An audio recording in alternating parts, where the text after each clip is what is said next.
In the spring of 1904, as the world stood on the threshold of scientific revolution, a child was born who would one day hold the power to end civilization itself. Julius Robert Oppenheimer entered existence not as a conqueror or a king, but as something far more dangerous, a mind capable of unlocking the very forces that bind the universe together. Before we continue this journey, tell us where you're tuning in from, and if this story resonates with you, make sure you're subscribed, because tomorrow I've saved something extraordinary for you. Consider the mystery of human consciousness for a moment. Here was a brain, no different in size or structure from any other, yet destined to contain both the poetry of ancient Sanskrit and the mathematics of atomic destruction. Young Robert's mind operated like a vast library, where seemingly incompatible worlds could coexist, where the gentle wisdom of the Bhagavad Gita would one day sit beside equations capable of splitting atoms. This was not merely intelligence. This was something far more complex, far more fragile, and infinitely more powerful.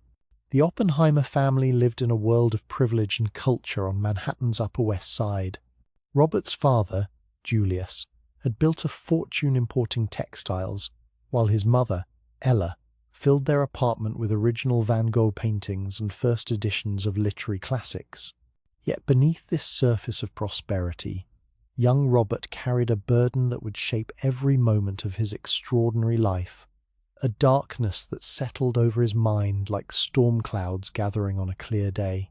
At the ethical culture school, where humanistic values flowed through every lesson like water through rich soil, Robert absorbed knowledge with an appetite that astonished his teachers.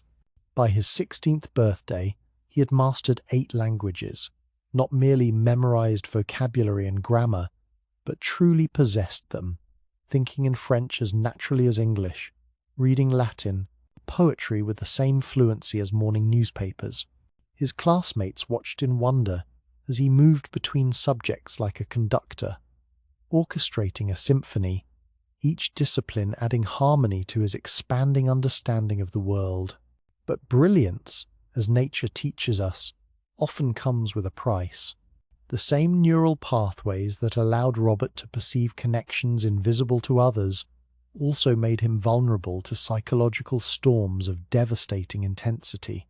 Depression struck him with the force of a natural disaster, overwhelming his young mind until academic success seemed not just unlikely, but impossible. Teachers who had marveled at his gifts now worried he might not graduate at all. Imagine the paradox. A mind capable of comprehending the vast cosmos brought low by its own internal weather systems. The depression that plagued young Oppenheimer was not simply sadness or academic stress. It was a fundamental alteration in the chemistry of consciousness itself, a darkness that seemed to eclipse every source of light in his brilliant mind. Yet nature, in her infinite wisdom, sometimes uses destruction as a pathway to creation. The transformation began during a family trip to New Mexico in 1922. Picture the moment when this pale, introspective young man from Manhattan first encountered the vast desert landscapes of the American Southwest. Here, surrounded by mesas that stretched toward infinity and skies so enormous they seemed to contain eternity itself, Robert discovered something revolutionary: that emptiness could be pregnant with possibility, that silence could speak more eloquently than words. The desert became his teacher in ways no classroom ever could. Learning to ride horses with the reckless abandon of a cowboy, Robert found that physical courage could translate into emotional resilience. The harsh beauty of the landscape, where life persisted in conditions that would defeat most organisms, taught him that survival was not about avoiding hardship, but about finding strength within it. Under those endless New Mexican skies, he began reading the Bhagavad Gita, that ancient Sanskrit epic where the warrior Arjuna confronts the moral complexity of duty and destruction. Consider how profoundly this moment would echo through history. Here was a young man wrestling with his own capacity for darkness, finding solace in a text that explored the deepest questions of creation and annihilation. The same verses that comforted him during his struggles with depression would later haunt him as he watched the first atomic explosion tear apart the dawn sky over Trinity Site.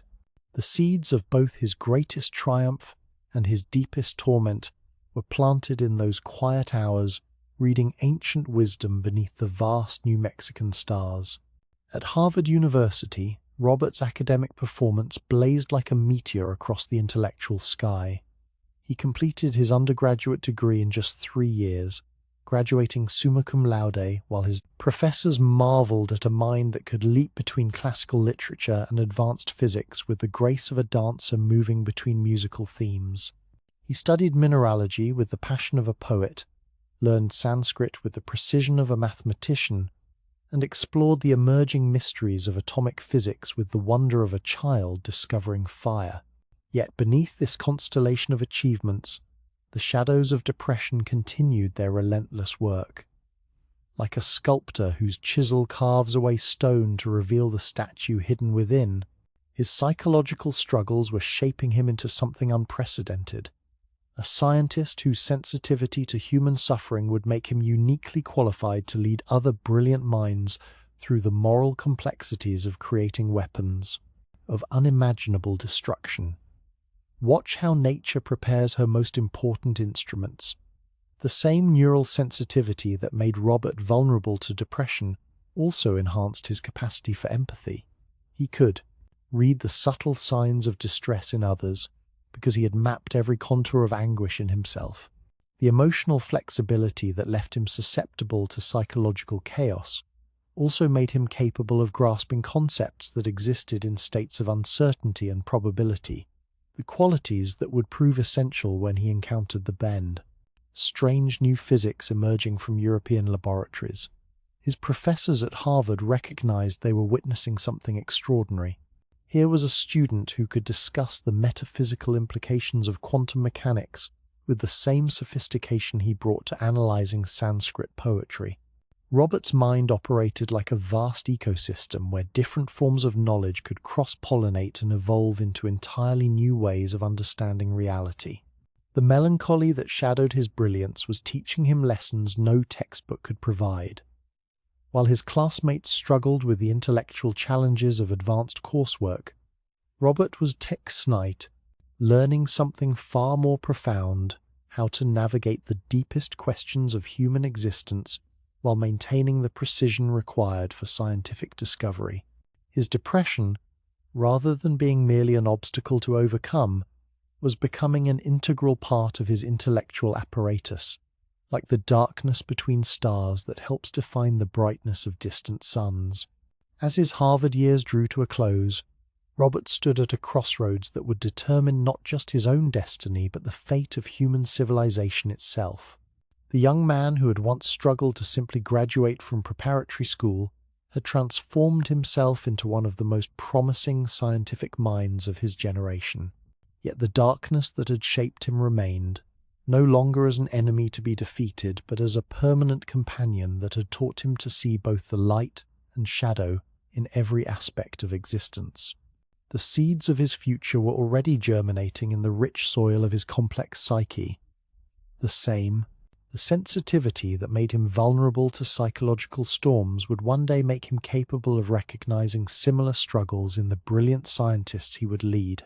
The philosophical depth carved into his consciousness by years of wrestling with depression would prove essential when he faced the ultimate questions of scientific responsibility and moral consequence. Nature was preparing him for a role that had never existed before in human history, to be both creator and conscience, to unlock the fundamental forces of the universe while never forgetting the terrible weight of such knowledge. The boy who had found wisdom in ancient Sanskrit texts and strength in desert landscapes was becoming the man who would one day stand at ground zero of the atomic age, watching the dawn of a new era in human history. His journey was just beginning, but already the essential elements were in place. The brilliant mind, capable of penetrating the deepest mysteries of nature, the sensitive soul, able to comprehend the full implications of such knowledge, and the hard-won wisdom that comes only from wrestling with one's own demons and emerging transformed rather than merely victorious. Tomorrow, we will follow this remarkable young man across the Atlantic, where crisis and revelation await him in the ancient halls of Cambridge University, and where the strange new science of quantum mechanics will provide him with both the tools to understand the cosmos and the framework to comprehend his own complex inner landscape. In the autumn of 1925, Robert Oppenheimer crossed the Atlantic like a migratory bird following ancient instincts toward an uncertain destination. Cambridge University awaited him, that venerable institution where Newton had once walked the same corridors, where the fundamental laws of physics had been carved from pure thought into mathematical certainty. Yet for this young American, with his restless mind and hidden vulnerabilities, Cambridge would become not a sanctuary of learning, but a crucible where his very survival would hang in the balance. Picture the scene as Robert arrived at the Cavendish laboratory, where the greatest experimental physicists of the age bent over delicate instruments, coaxing secrets from the invisible world of atoms and electrons. Here was J. Thomson, the man who had discovered the electron itself, expecting this brilliant young American to prove his worth not through elegant theories, but through the patient, methodical work of experimental physics. It was like asking a poet to become a watchmaker, demanding that a mind which soared naturally among abstract concepts should focus instead on the precise manipulation of wires and glass. The mismatch was immediate and devastating. While Robert's theoretical understanding blazed with the intensity of a supernova, his hands seemed to rebel against the delicate requirements of laboratory work. Equipment that responded obediently to other students became stubborn and uncooperative under his touch. Experiments that should have yielded clear results instead produced frustrating ambiguities. For a young man accustomed to academic triumph, this daily confrontation with failure began to erode his confidence like acid eating through metal. But nature, as we have learned, sometimes uses crisis as a catalyst for transformation. The depression that had shadowed Robert's earlier years now returned with the force of a psychological hurricane, amplified by his academic struggles and his isolation in a foreign land. The same mind that could navigate the complexities of 8 languages and comprehend the deepest philosophical questions now turned inward upon itself with devastating effect. Consider the moment when the crisis reached its crescendo.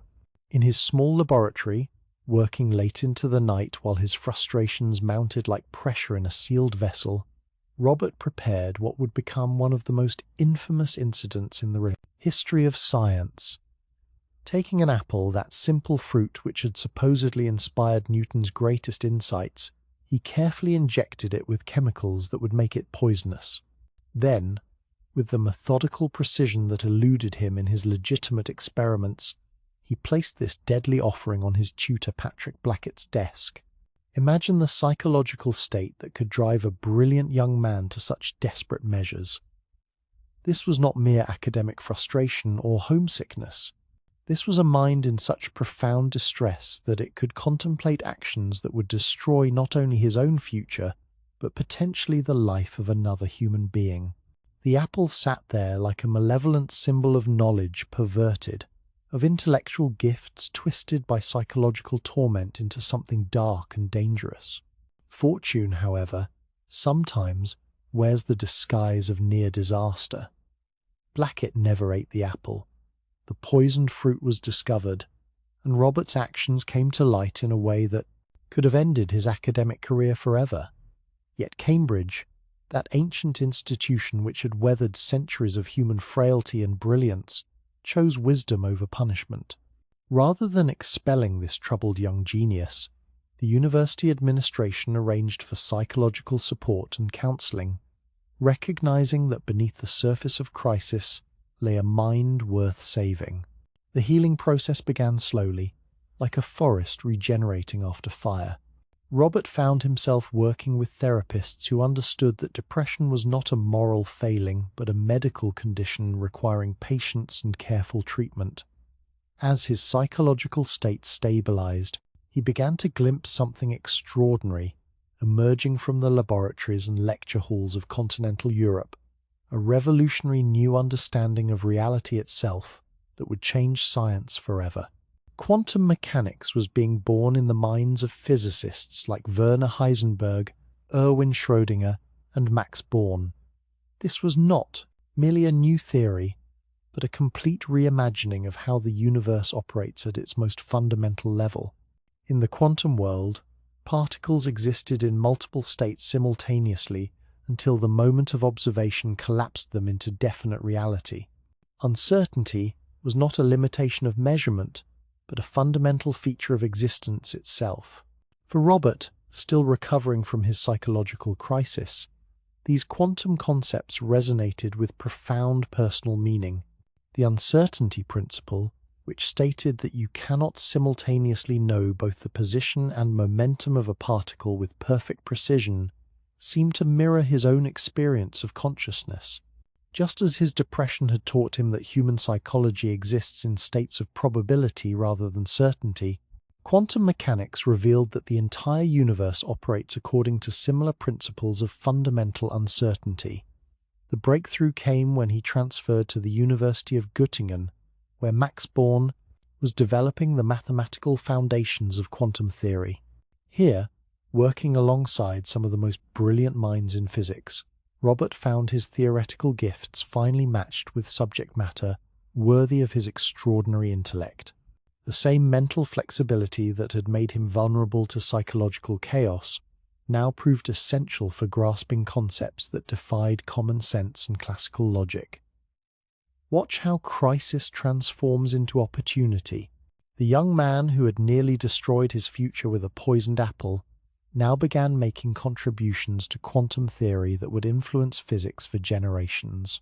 He developed new mathematical techniques for understanding electron behavior, work that required not just computational skill, but the kind of intuitive leap that comes only from minds capable of thinking in fundamentally new ways. His first major breakthrough involved calculating the quantum mechanical behavior of molecules, the work that bridged the gap between atomic, physics, and chemistry. But more importantly, he began to understand how his personal experience with uncertainty and psychological complexity had actually prepared him for this strange new science. Where other physicists struggled to accept the counterintuitive implications of quantum mechanics, Robert embraced them with the enthusiasm of recognition. The parallels were profound and personal. Just as depression had taught him that human consciousness could exist in multiple contradictory states, simultaneously hopeful yet despairing, brilliant yet vulnerable quantum mechanics revealed that particles could be in multiple states at once. The same sensitivity that made him susceptible to psychological storms also made him exquisitely attuned to the subtle implications of quantum uncertainty. Under Max Born's guidance, Robert flourished like a plant finally receiving the precise combination of nutrients it required. His theoretical work began to display the characteristics that would define his entire career: mathematical rigor, combined with physical intuition, technical precision, married to philosophical depth. He was learning not just to solve problems, but to ask the kinds of questions that revealed new layers of reality. The mathematics of quantum mechanics became his new language of recovery. Where once he had found solace in Sanskrit poetry and ancient philosophy, now he discovered healing in the elegant equations that described how probability waves collapsed into definite reality. The act of scientific creation, of bringing new understanding into existence through pure thought, provided him with a sense of purpose that transcended his personal struggles. Consider the profound irony of this transformation. The same psychological sensitivity that had nearly destroyed him was now revealing itself as his greatest scientific asset.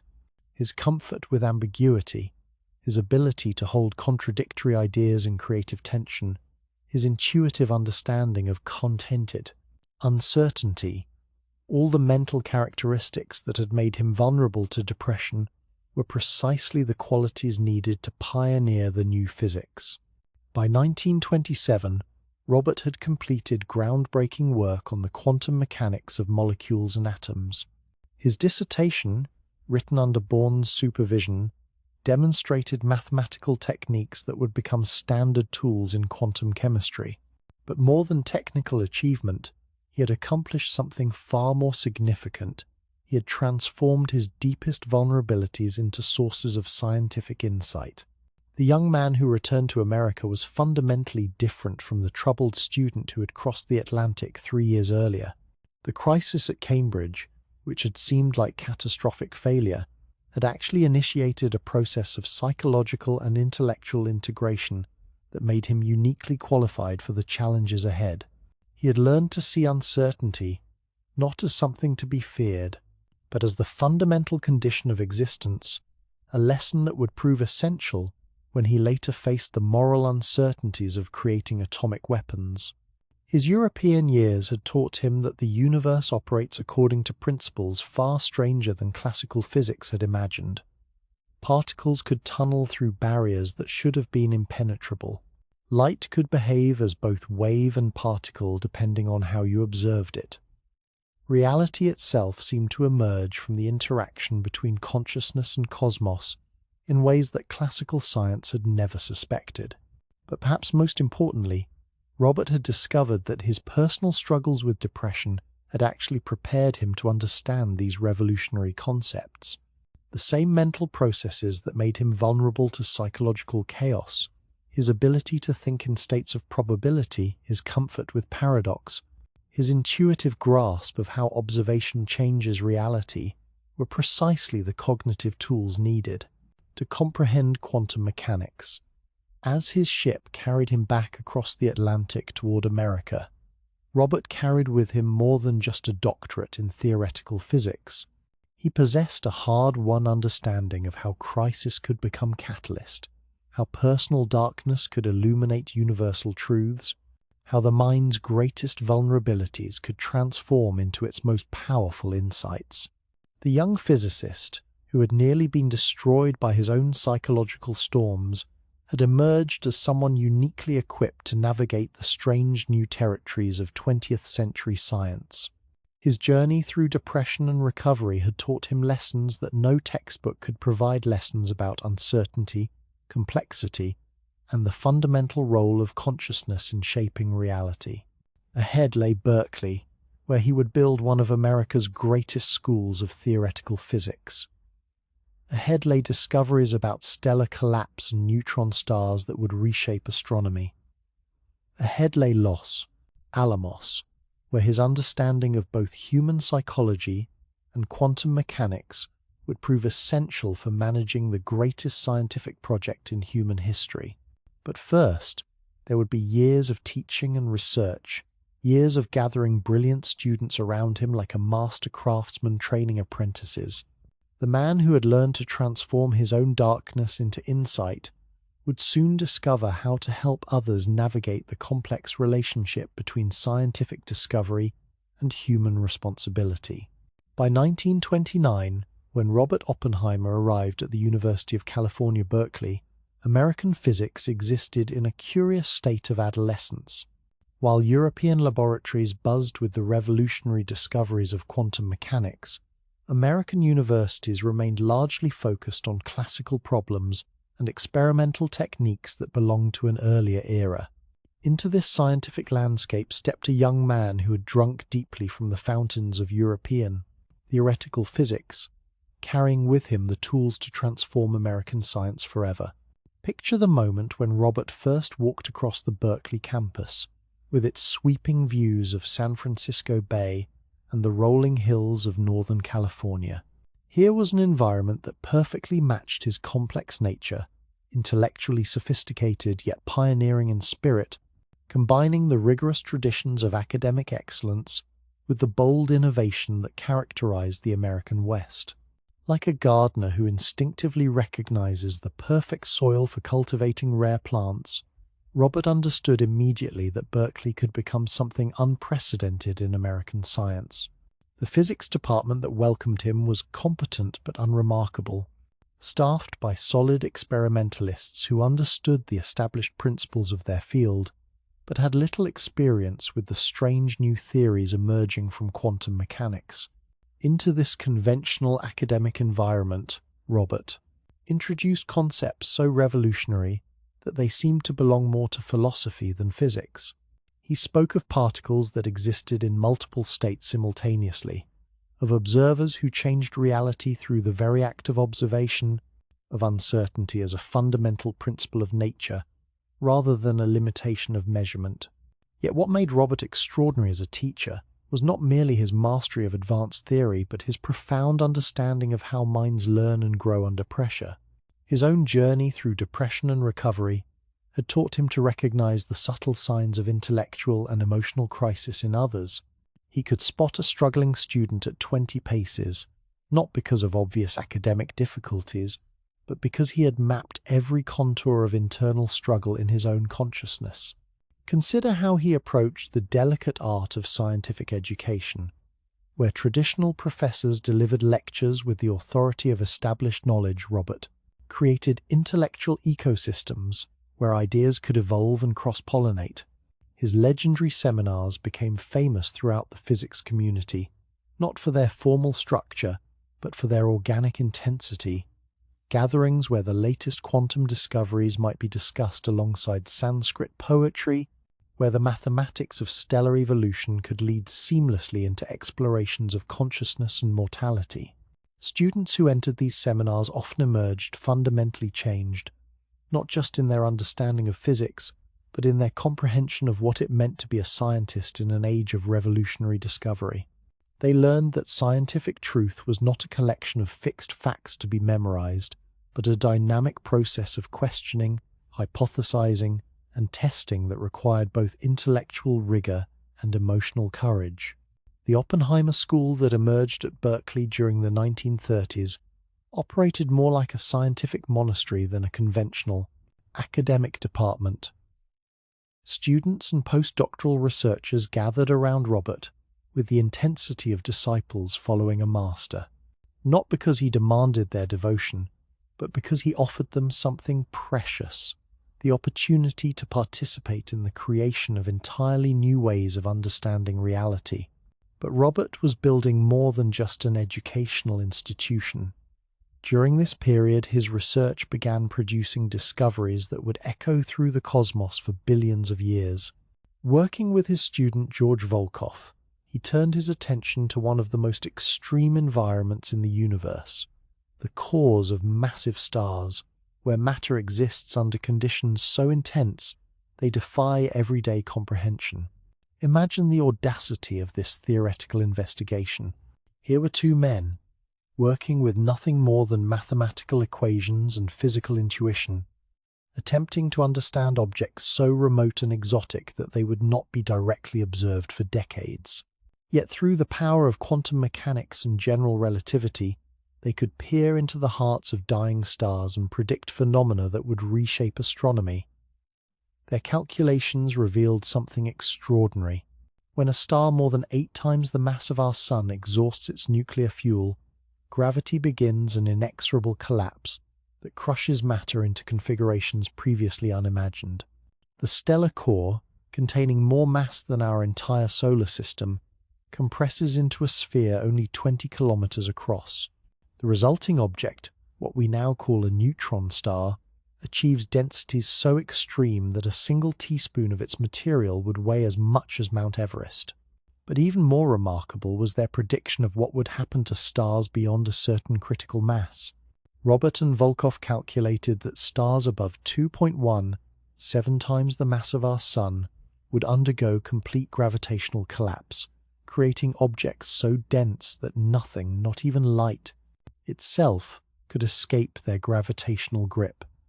They had theoretically discovered what we now call black holes, describing these cosmic monsters decades before any astronomer would detect their signatures in the night sky. Consider the profound implications of this work. Here was theoretical physics operating at its most powerful, using pure mathematics to predict the existence of objects that challenged the very limits of physical reality. The same quantum mechanical principles that Robert had learned to embrace during his psychological crisis at Cambridge were now revealing the ultimate fate of the most massive objects in the universe. The research demonstrated something essential about Robert's approach to science. While his European colleagues often focused on the elegant mathematical formalism of quantum mechanics, he was drawn to its most extreme applications, to situations where the strange predictions of the theory could be tested against the harsh realities of stellar evolution and cosmic catastrophe.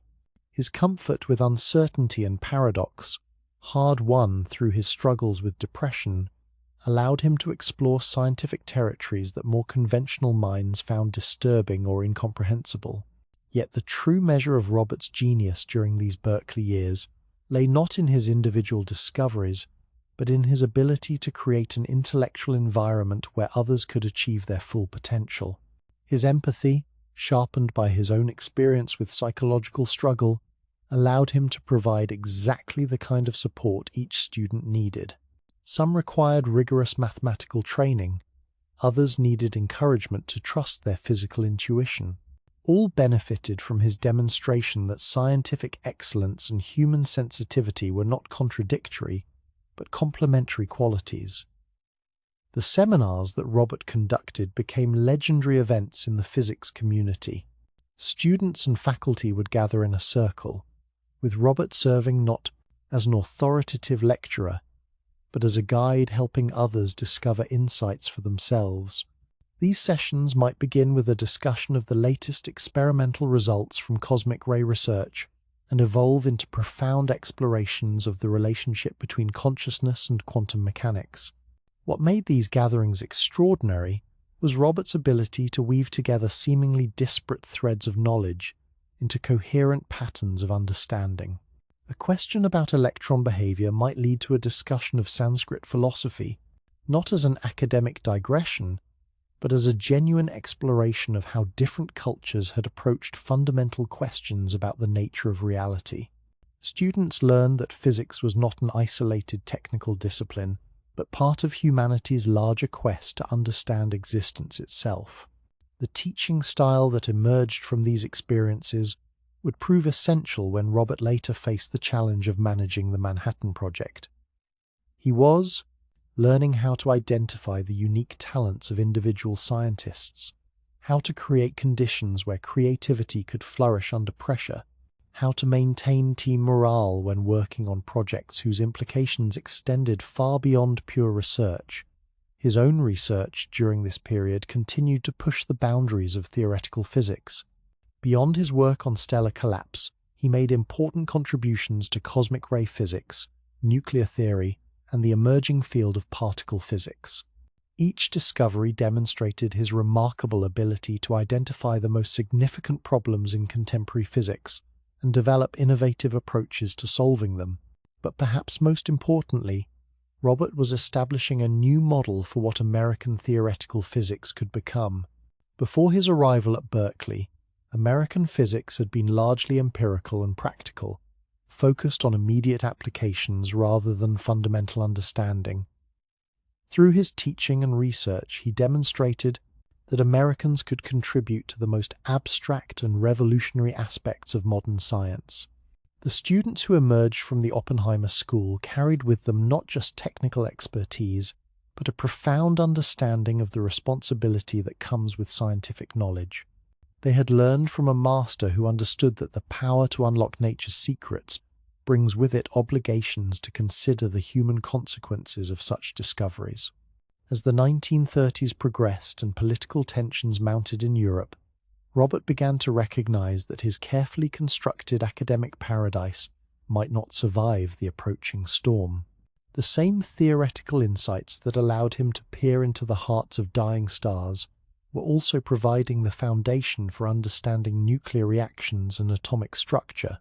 The pure research that had seemed so remote from practical concerns was beginning to reveal applications that could transform warfare and reshape civilization.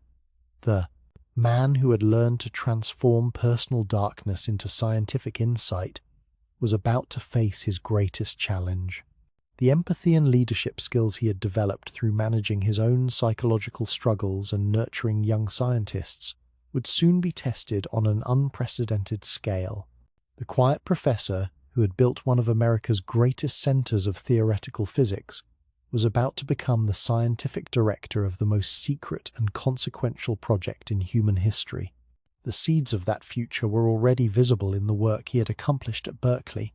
His understanding of extreme physical conditions, his ability to manage complex personalities under pressure, his comfort with uncertainty and paradox, all these qualities, developed through years of research and teaching, would prove essential when he faced the ultimate challenge of turning theoretical physics into practical reality.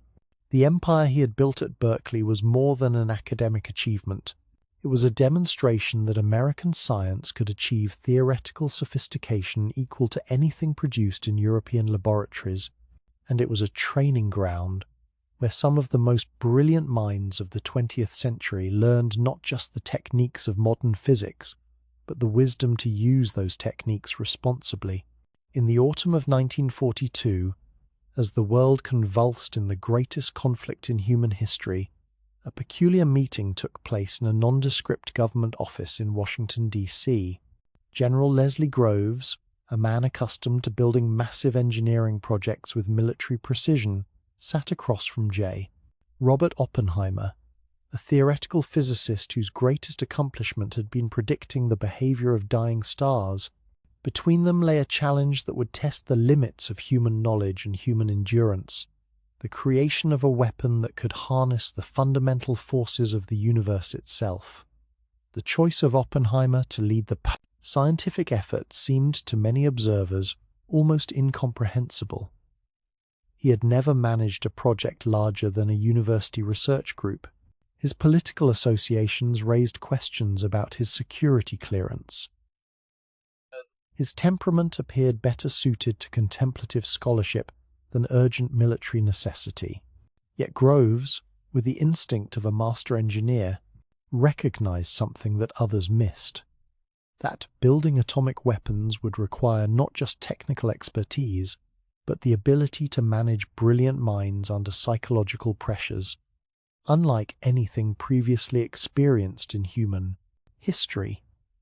Picture the moment when Oppenheimer first surveyed the remote mesa in New Mexico, where Los Alamos would rise from the high desert.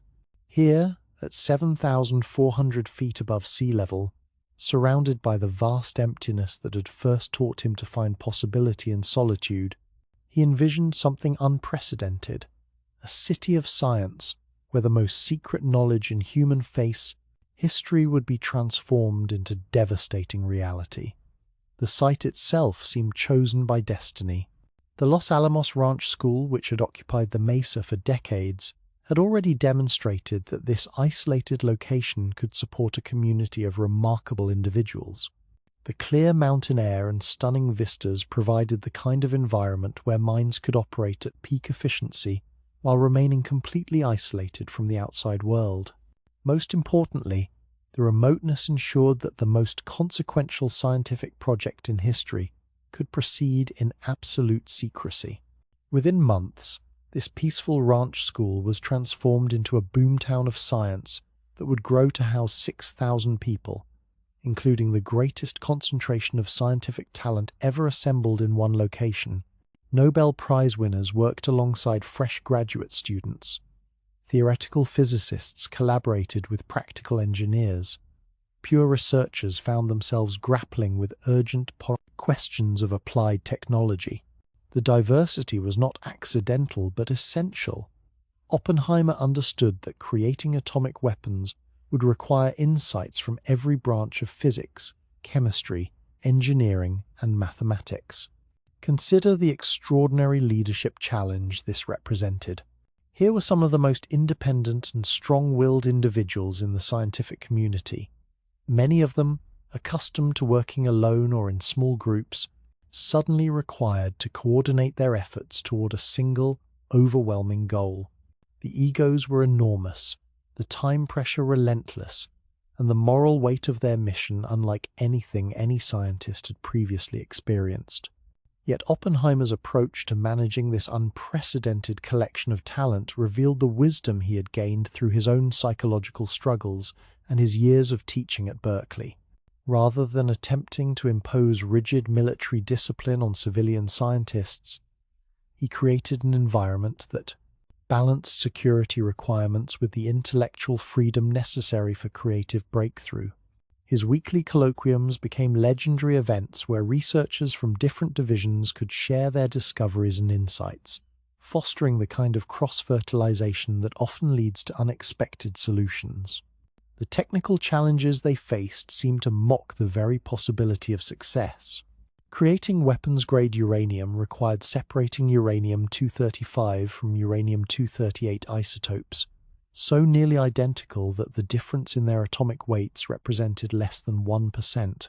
Imagine trying to sort identical twins based solely on a weight difference of a few ounces.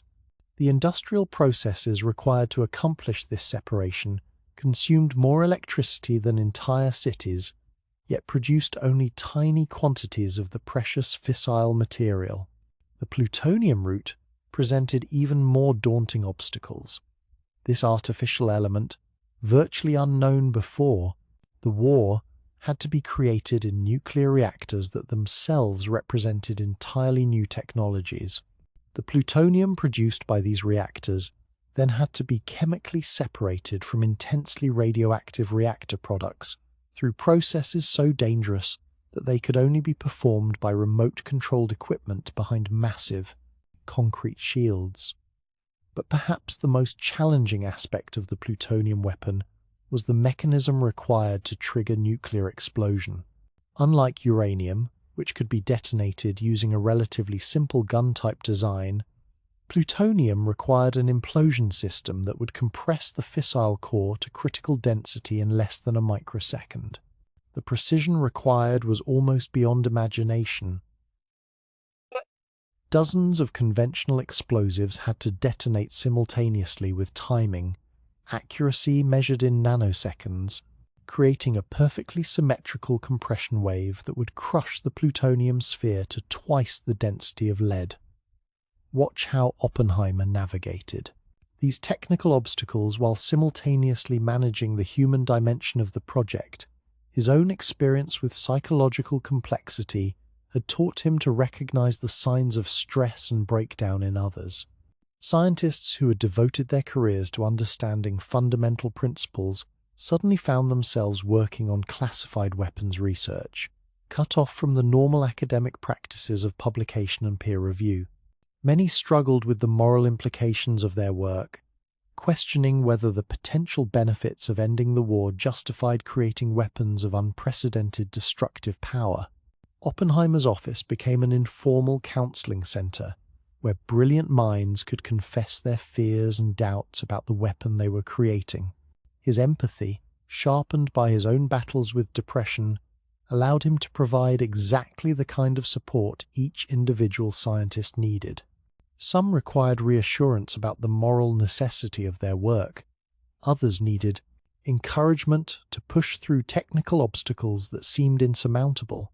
All benefited from his demonstration that it was possible to maintain both scientific integrity and human compassion while working on projects whose implications extended far beyond pure research.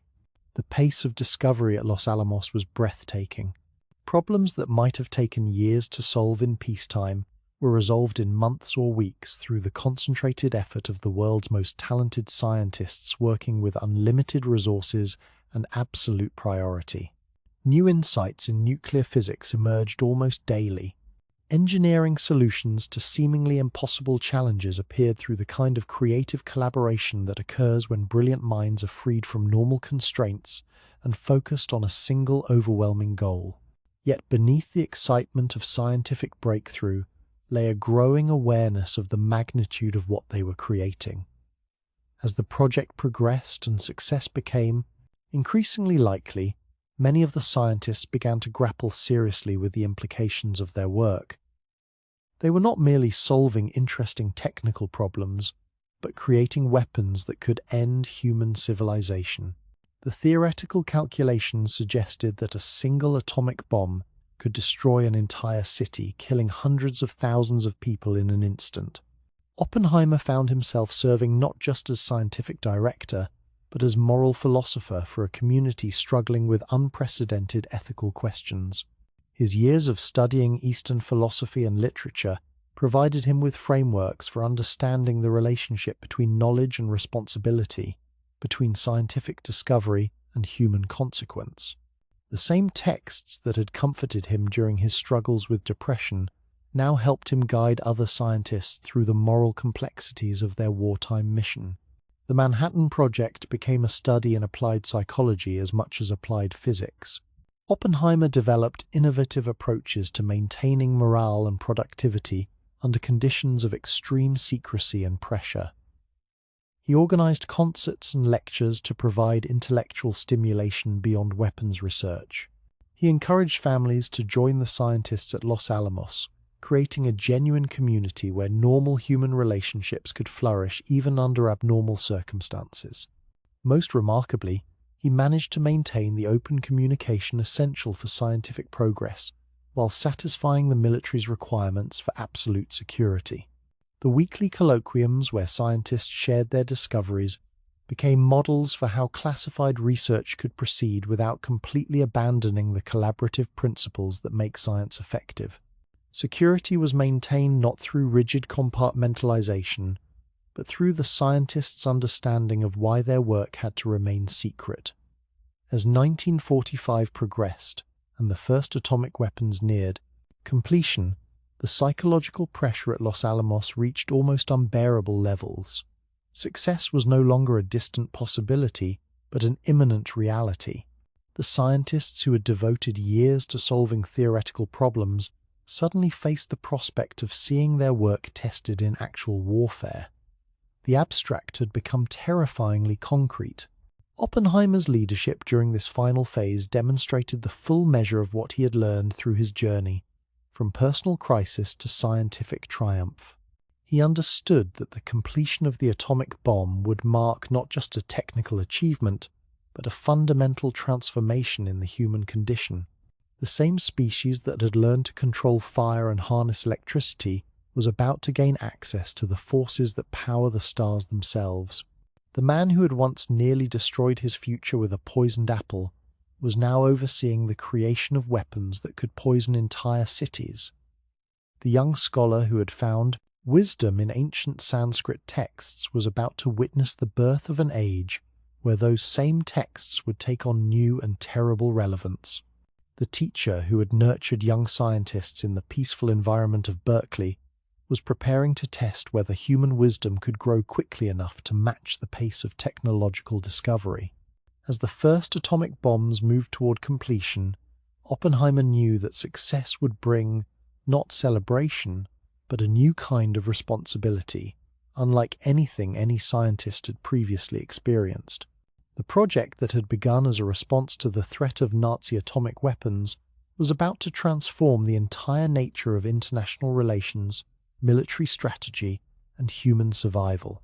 The empire of knowledge he had built at Los Alamos represented both the highest achievement of 20th century science and its most troubling moral challenge.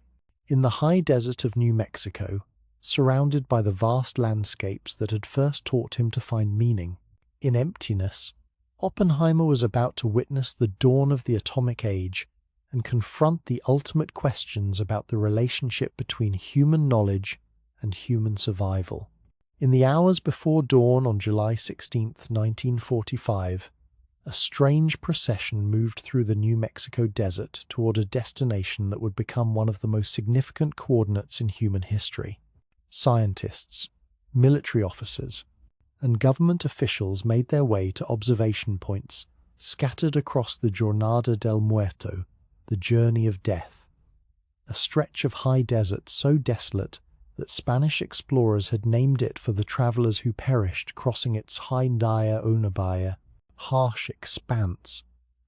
On this morning, this ancient landscape would witness the birth of an entirely new age in human civilization.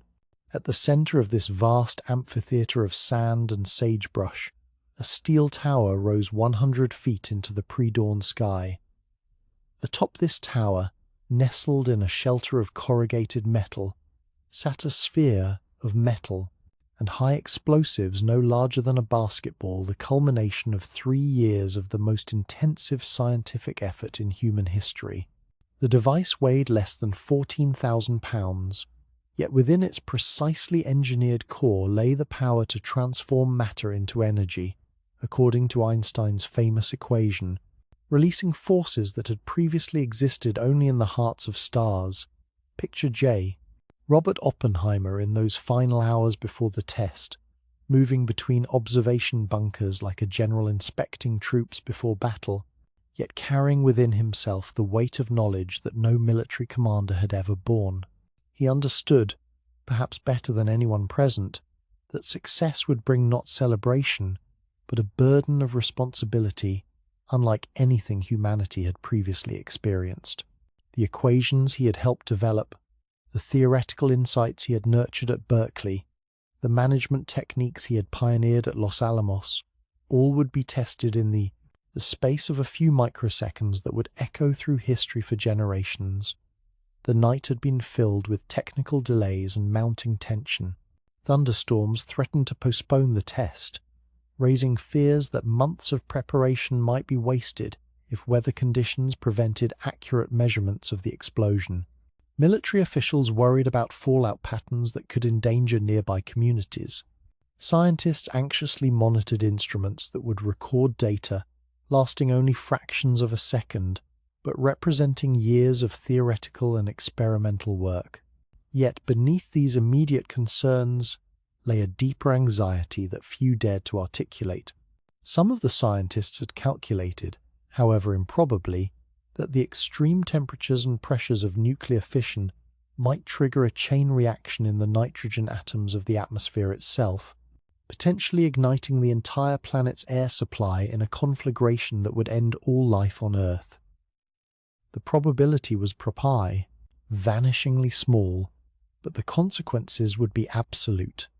They were about to conduct an experiment whose failure might mean the end of human civilization. As the countdown progressed through its final phases, Oppenheimer took his position at the base camp observation point, 20 miles from ground zero, a distance calculated to provide safety, while still allowing direct observation of the explosion.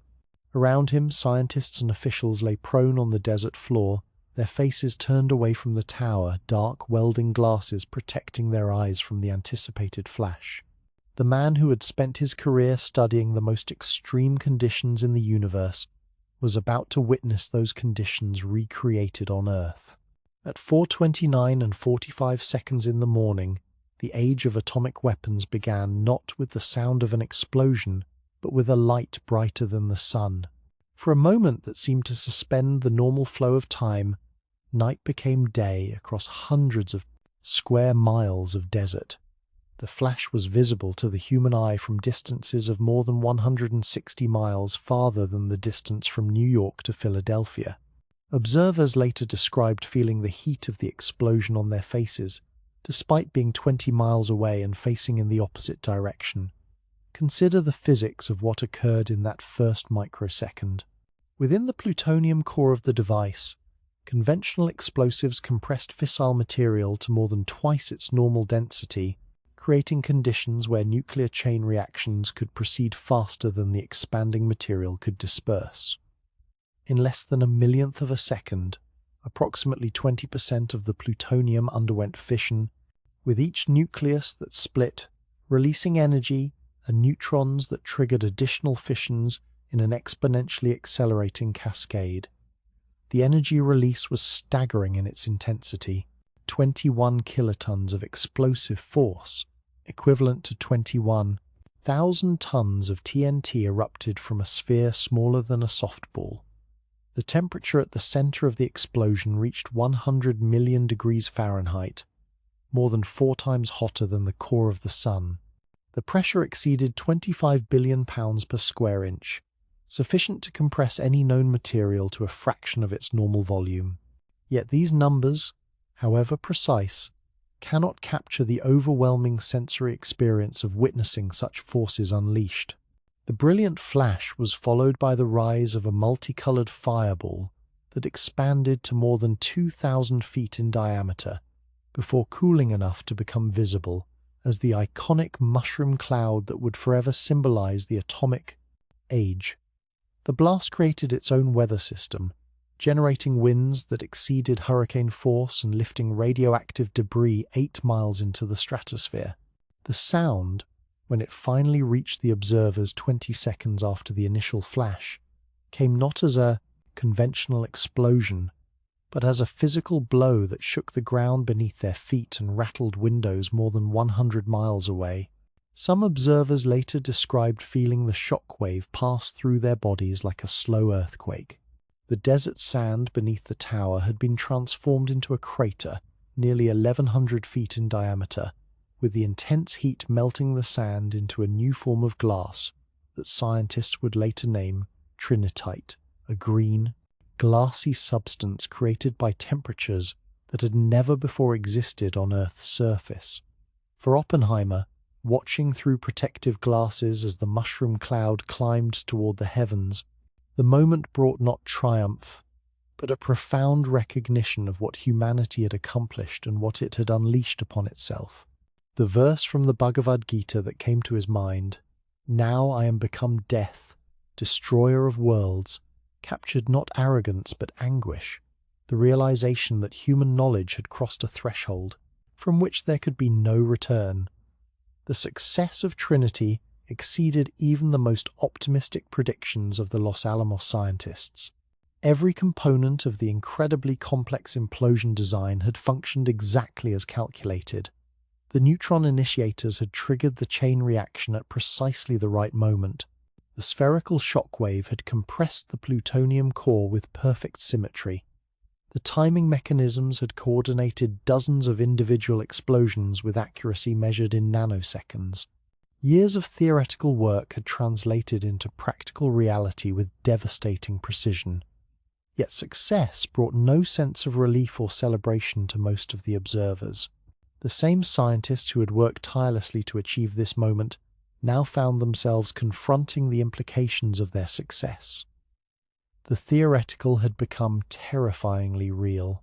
The equations that had occupied them for years were now carved into the landscape in the form of a glass-lined crater and a pie, radioactive cloud drifting across the desert. In the days following Trinity, as news of the successful test reached the highest levels of government, decisions were made that would transform the demonstration of scientific possibility into the reality of warfare. The same forces that had created the spectacular light show in the New Mexico desert would soon be unleashed over the cities of Hiroshima and Nagasaki. The transition from scientific experiment to military weapon occurred with a speed that left many of the scientists who had created the bomb struggling to comprehend the implications of their achievement. Watch how the moment of Trinity crystallized questions that would define the remainder of Oppenheimer's life and the entire nuclear age. The scientist who had learned to find meaning in uncertainty now faced the ultimate uncertainty whether humanity possessed the wisdom to control forces it had proven capable of unleashing. The man who had transformed his own psychological struggles into scientific insight now confronted struggles that belonged not to individual consciousness, but to the entire human species. The technical success of Trinity was complete and undeniable. The scientific predictions had been confirmed with devastating accuracy. The engineering challenges had been overcome through a combination of theoretical understanding and practical innovation that represented one of the greatest achievements in the history of technology. Yet the moral and political challenges raised by that success were only beginning to emerge. 3 weeks after Trinity, on August 6, 1945, the uranium bomb called Little Boy destroyed the Japanese city of Hiroshima. The weapon that had required the industrial output of an entire nation to create killed approximately 80,000 people in an instant and left the city center a wasteland of radiating ruins. 3 days later, Fat Man, a plutonium implosion bomb similar to the Trinity, device devastated Nagasaki with comparable force. The war ended within days of the second atomic bombing, vindicating the strategic calculations of those who had argued that these weapons could bring a swift conclusion to a conflict that might otherwise have continued for years. Yet for Oppenheimer and many of his colleagues, victory came shadowed by the knowledge that they had created weapons capable of ending human civilization itself. The man who had stood in the New Mexico desert, watching the first atomic explosion, understood that Trinity marked not just the successful completion of a weapons program, but the beginning of an age in which the survival of human civilization would depend on the wisdom of political leaders and the restraint of military commanders. The same scientific insights that had allowed him to peer into the hearts of dying stars had now given humanity access to stellar forces that could be turned against itself.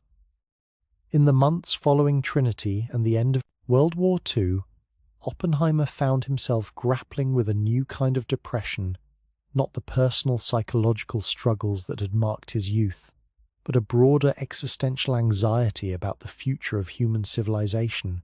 The sensitive awareness that had made him vulnerable to mental illness also made him acutely conscious of the implications of nuclear weapons for international relations, military strategy, and human survival. The success at Trinity had proven that human knowledge could unlock forces previously reserved to the cosmos itself. The question that would define the remainder of Oppenheimer's life was whether human wisdom could evolve quickly enough to match the pace of technological discovery. The man who had learned to transform personal darkness into scientific insight now faced the challenge of helping humanity navigate the shadows cast by its own greatest achievements. In the years following Trinity, as America struggled to comprehend what it had unleashed upon the world, Robert Oppenheimer found himself transformed from obscure theoretical physicist into something unprecedented in human history, a scientist who had become a household name through his association with weapons of ultimate destruction. Time magazine featured him on its cover. Congressional committees sought his testimony on nuclear policy. The man who had once been known only within the small community of theoretical physicists now carried the weight of public expectation and government scrutiny unlike anything any scientist had previously experienced. Yet fame in the atomic age carried with it burdens that would test the very qualities that had made Oppenheimer an effective leader during the Manhattan Project. His sensitivity to moral complexity, his comfort with uncertainty and paradox, his deep understanding of human psychology, all the characteristics that had enabled him to guide brilliant scientists through the creation of atomic weapons, now made him vulnerable. In a political environment that demanded absolute loyalty and unquestioning certainty. Picture the America of the late 1940s, a nation intoxicated by victory, yet haunted by the knowledge that its triumph had been achieved through weapons that could destroy civilization itself. The same atomic bombs that had ended World War II quickly became the foundation of a new kind of conflict, a Cold War where the ultimate threat was not conquest but annihilation.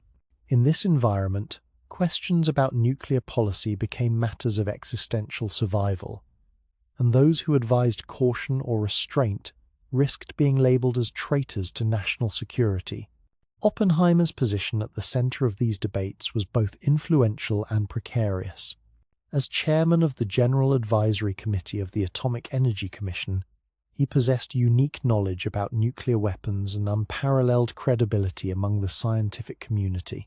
His recommendations carried enormous weight with policymakers who understood that decisions about atomic weapons required technical expertise beyond the reach of conventional military or political analysis.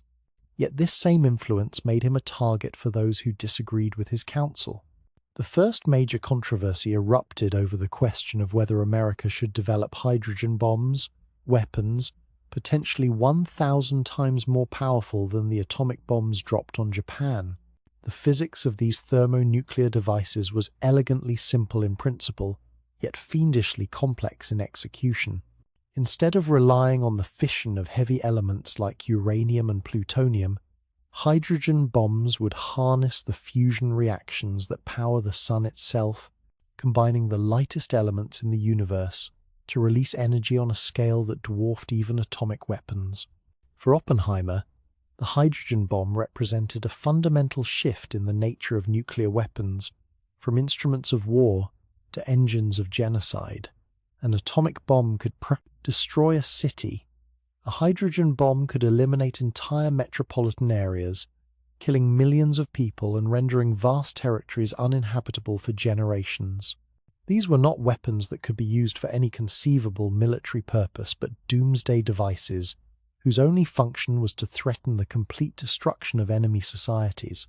Watch how Oppenheimer's opposition to the hydrogen bomb emerged not from pacifist ideology, but from his deep understanding of both the technical realities and strategic implications of such weapons.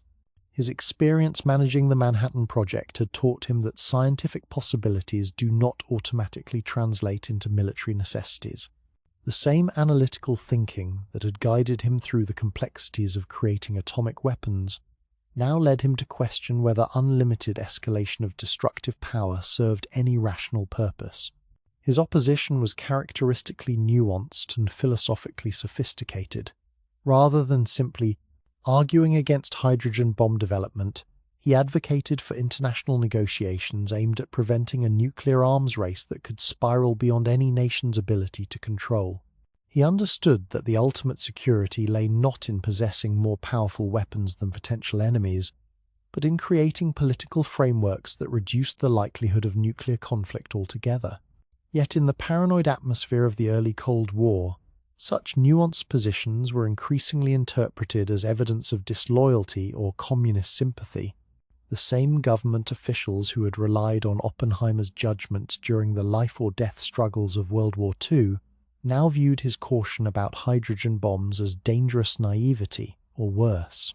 The complexity of thought that had made him an effective scientific leader became a liability in a political environment that demanded simple answers to existential questions.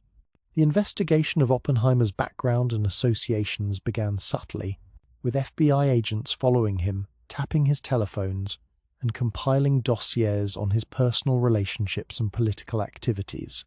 The evidence they assembled painted a picture of a man whose humanistic values and intellectual curiosity had led him into contact with individuals and organizations that the government now considered subversive threats to national security. Consider the tragic irony of this investigation. Oppenheimer's brother Frank had indeed been a member of the Communist Party during the 1930s. His former girlfriend Jean Tatlock had been involved in leftist political activities. He had contributed money to organizations supporting Spanish Civil War refugees. Yet these associations, which had occurred during a period when many intellectuals viewed communism as a legitimate response to fascism and economic depression, were now being reinterpreted as evidence of treasonous intent. The security hearings that began in April 1954 transformed the man who had led America's atomic weapons program into a defendant, forced to justify his loyalty to the very government he had served with distinction. For 3 weeks, in a converted conference room in Washington, D.C., Oppenheimer endured interrogation about his political beliefs, personal relationships, and scientific opinions in proceedings that resembled a show trial more than a security review. The psychological warfare was sophisticated and relentless. Oppenheimer's lawyers were denied access to classified documents that might have supported his defense, while government prosecutors used those same documents to build their case against him. Former colleagues, fearful for their own careers and security clearances, testified about conversations and associations from decades earlier. The proceedings were ostensibly about security risks, but they quickly became a broader indictment of the kind of independent thinking that had made Oppenheimer an effective scientist and leader. Watch how the hearings revealed the fundamental tension between scientific culture and political orthodoxy. Science proceeds through questioning, hypothesis testing, and the constant revision of accepted knowledge based on new evidence.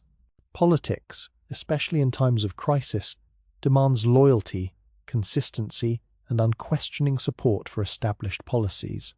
The same intellectual flexibility that made Oppenheimer a great physicist made him vulnerable to charges of unreliability and disloyalty. The government's case against Oppenheimer relied heavily on psychological analysis rather than evidence of actual wrongdoing. Prosecutors argued that his complex personality, his history of depression, his philosophical sophistication, and his tendency to see multiple sides of difficult questions made him unsuitable for positions requiring absolute loyalty and clear judgment. The very qualities that had enabled him to manage the Manhattan Project, his empathy, his comfort with uncertainty, his papa, the ability to understand different perspectives, were now presented as character flaws that disqualified him from continued service. The proceedings exposed the cruel paradox of Oppenheimer's situation. His experience with depression had taught him to see the complexity of human motivation and the difficulty of making absolute moral judgments. These insights had made him an extraordinary leader of scientists who were themselves struggling with the moral implications of their work. Yet, in the black and white world of Cold War politics, such psychological sophistication was interpreted as weakness or duplicity. The final decision came on June 29, 1954, when the Atomic Energy Commission voted 4-1 to revoke Oppenheimer's security clearance. The official justification focused on his associations with Communist Party members and his opposition to hydrogen bomb development, but the underlying message was clear: independent thinking and moral complexity had no place in the atomic age's political calculations. The man who had stood in the New Mexico desert, watching the birth of the nuclear age, was now banned from any role in nuclear policy. Oppenheimer's fall from grace was swift and complete. The scientist who had been celebrated as the father of the atomic bomb was now treated as a security risk whose judgment could not be trusted. The same sensitivity and intellectual depth that had made him an effective leader during the Manhattan Project were now viewed as dangerous liabilities. Yet throughout the ordeal, Oppenheimer maintained a dignity and integrity that revealed the true measure of his character. He never betrayed colleagues or compromised his principles to save his career. He answered questions honestly, even when honesty damaged his case. He refused to pretend that complex questions had simple answers or that loyalty to country required abandoning independent judgment. The impact of the hearings extended far beyond Oppenheimer's personal fate.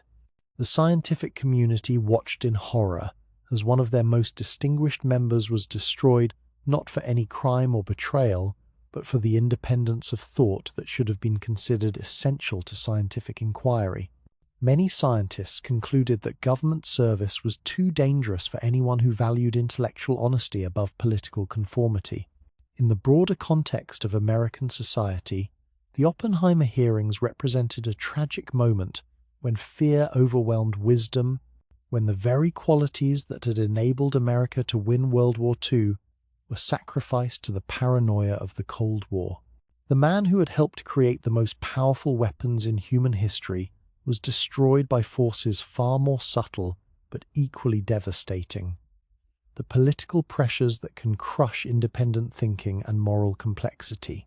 The fall of Oppenheimer marked not just the end of one man's government career, but the beginning of a new era in the relationship between science and politics. The atomic age had begun with scientists leading the development of revolutionary weapons. It would continue with those same scientists marginalized and suspect, their expertise valued but their judgment questioned, their technical knowledge welcomed but their moral insights dismissed.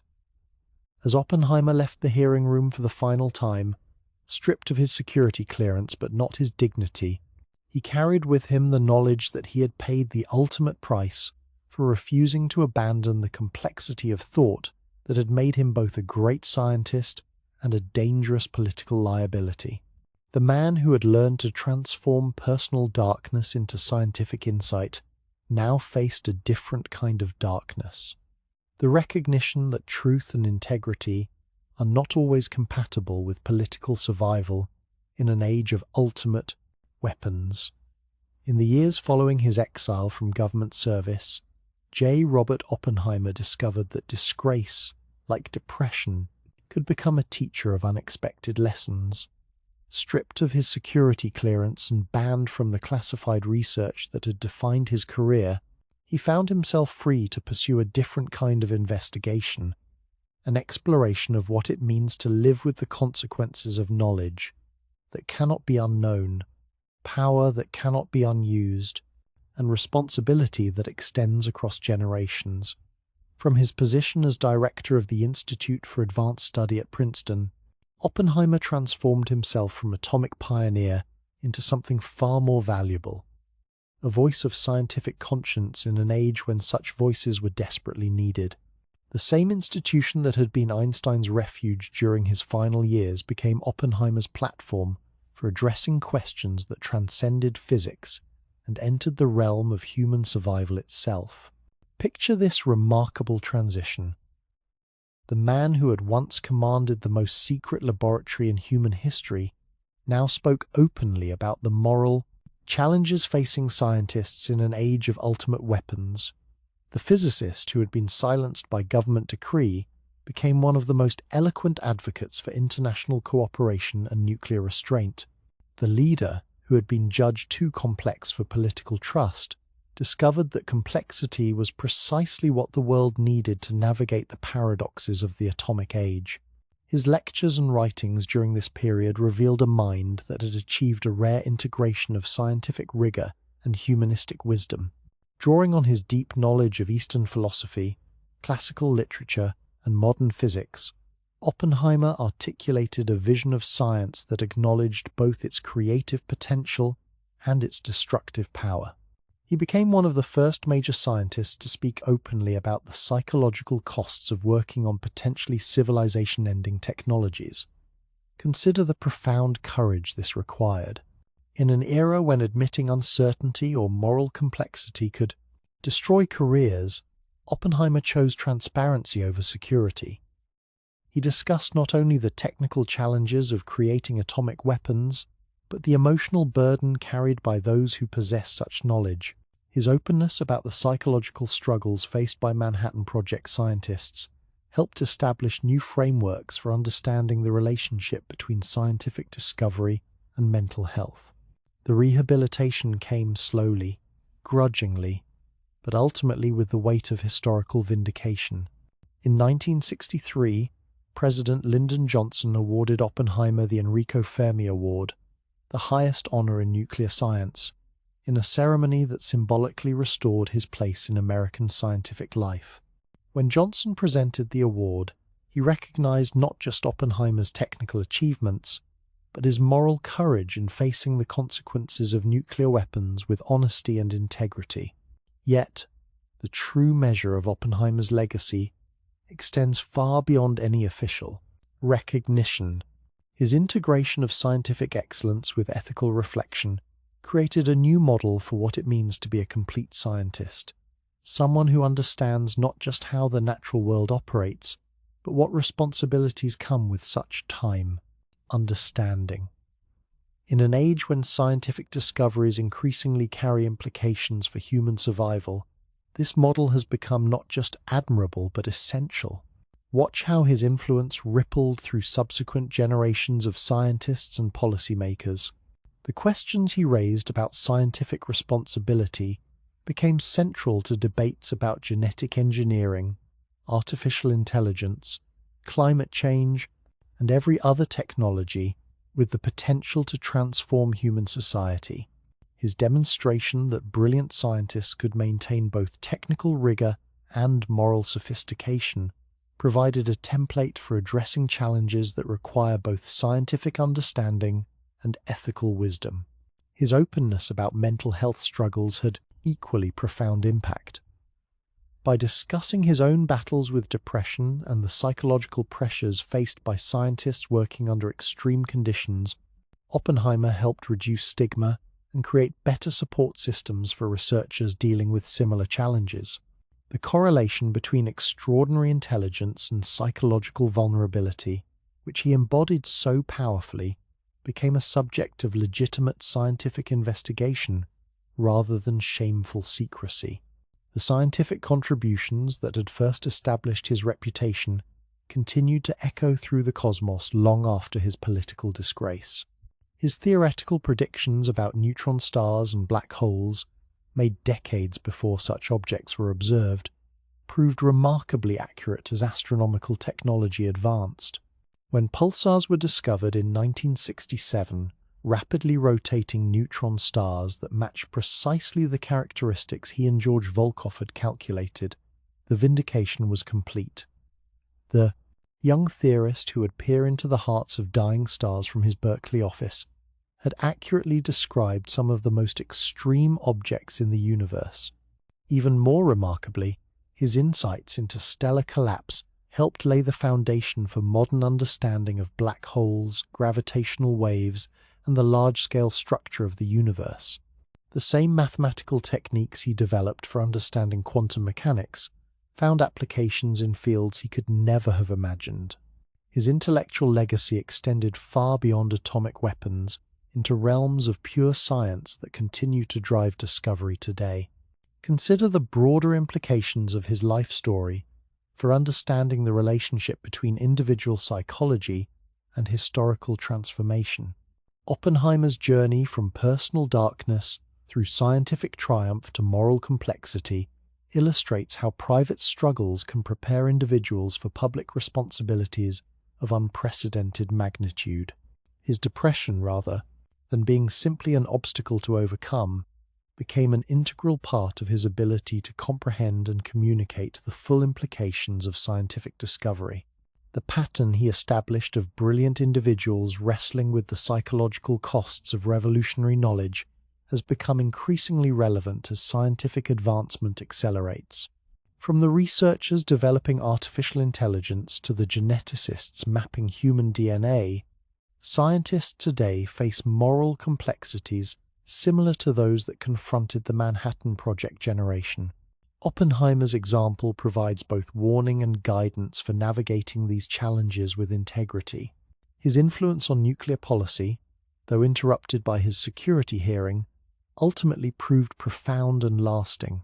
His early advocacy for international cooperation and arms control helped establish principles that would eventually lead to nuclear treaties and reduction agreements.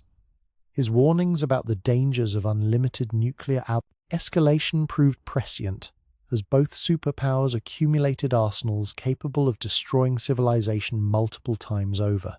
The questions he raised about the limits of deterrence and the risks of nuclear accident became central to strategic thinking throughout the Cold War and beyond. Military planners and political leaders who had initially dismissed his concerns as naive gradually came to understand that his sophisticated analysis of nuclear strategy was ahead of its time, rather than out of touch with reality. Perhaps most importantly, Oppenheimer's life story became a cautionary tale about the relationship between scientific knowledge and political power. His experience demonstrated both the essential role that scientists must play in policy decisions involving complex technology and the dangers they face when independent thinking conflicts with political orthodoxy. The tension between expertise and democracy, between scientific uncertainty and political certainty that his case illuminated remains one of the central challenges of modern governance.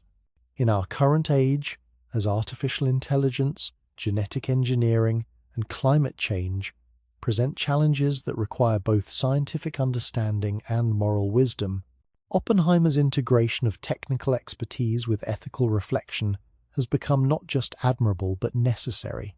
The questions he raised about scientific responsibility.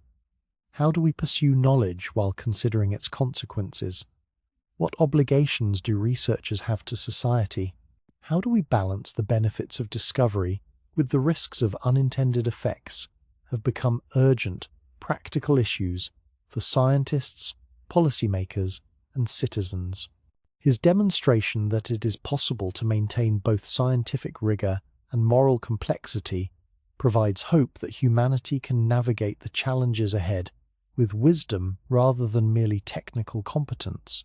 The same sensitivity that made him vulnerable to psychological suffering also made him capable of perceiving connections and implications that others missed. In an age when the pace of technological change threatens to outstrip human wisdom, such sensitivity may be essential for survival. The man who stood in the New Mexico desert watching the birth of the atomic age understood that scientific knowledge is never morally neutral, that discovery always carries responsibility, and that the most important questions about human survival require answers that integrate technical understanding with ethical wisdom. His life story, from the depths of personal depression through the heights of scientific achievement to the complex moral landscape of the nuclear age, remains one of the most compelling narratives in the history of science. In every laboratory where researchers grapple with the implications of their work, in every classroom where students learn that knowledge brings responsibility, in every policy discussion where technical expertise meets moral complexity, the legacy of Robert Oppenheimer continues to illuminate the path forward. His journey from darkness to light, from personal struggle to world-changing discovery, proves that human brilliance and human vulnerability are not contradictory but complementary aspects of what makes us capable of both creating and surviving the consequences of our own extraordinary achievements.